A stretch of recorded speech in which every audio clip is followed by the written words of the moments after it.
2. Even in the wet snow, Kathy Jen refused to ride the shit car.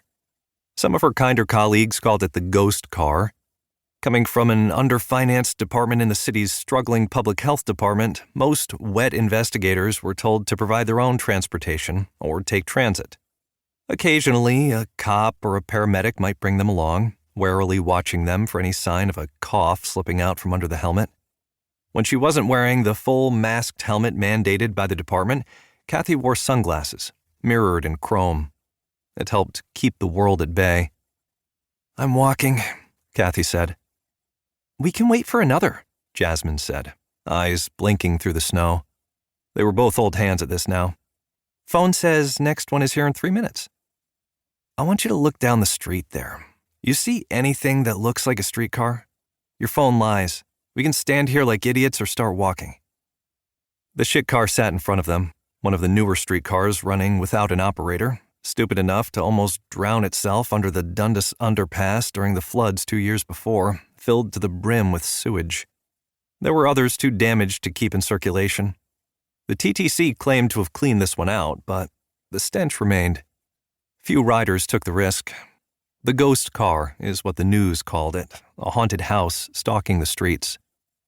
"Progress for progress's sake?" Jasmine asked, wiping melted flakes off her skin. "I'd rather be a fool under my own power than stand out here waiting for a train that never comes," Kathy said, dragging her kit behind her, the horned helmet bouncing like it was alive. "Streetcar," Jasmine said, following behind. She adjusted her jacket collar against the cold. It hid the public health logo on the inside. Most people didn't ask what a wet investigator did, even when the first bodies started popping up in bus shelters or half-eaten in the sand. They didn't want to know. They weren't about to start wearing their own little masks again. Kathy knew Jasmine kept her own masked helmet inside her bag, as if people didn't know what it hid. Jasmine still thought the wet was something you could control. Kathy wanted to tell her it was more like a weather system, something to be endured rather than confronted. "Whatever," Kathy said, trudging along the half-plowed sidewalk. Everything melted, refroze, melted again. The shit car came to life and passed them down King, empty, warm, and reeking. "I want to get there before some idiot decides to poke it with a stick." The latest case was assigned just an hour before, a notification blinking to life on her phone, Jasmine mouthing "go time" in the office kitchen. An alert in a parking garage under a condo tower in Liberty Village, a former yuppie enclave now struggling with the rising lake water. "How bad do you think it will be this time?" Jasmine said. They used to work their own cases before people began to report some of the bodies were still alive. Kathy ran one of the safe injection sites before whispers of the wet arrived. She didn't fight the move. It was better than getting fired, ending up on the streets with her former clients. No one knew what the wet was at that time. They only knew something was spreading up from the lake, a toxic mold burrowing its way through the foundations of the older buildings, sometimes appearing in large splotches on the ceiling, or like fingers rising from the floorboards in the rooming houses, the ones that hadn't been converted back into single-family homes for music producers and startup investors.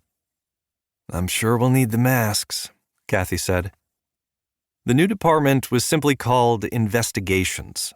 There was almost no funding. The job was solely to observe and report, tracking victims and infested sites. Like most things in the city, it only sounded simple. You came, you saw, you trembled. "My favorite," Jasmine said. "You know I love to play astronaut." 2 cop cars sat in front of the building, blocking access to the parking garage. Real ones, not the private threshold security some companies had taken to retaining in the other waterfront districts. They'd tried to paint over "pig" scrawled on one of the back doors with white house paint. One of the officers waved Kathy over. The heavy building manager paced back and forth between the cruisers, bald head decorated with melting snow. The officers ignored him. "I don't think it's that bad," the manager sputtered at Kathy. He knew what the heavy mask in her bag meant. "Could be garbage. Someone probably just overreacted, you know?" "We'll determine that," Jasmine said, placing a hand on his forearm. Kathy preferred to let Jasmine handle the people. She had a talent for zeroing in on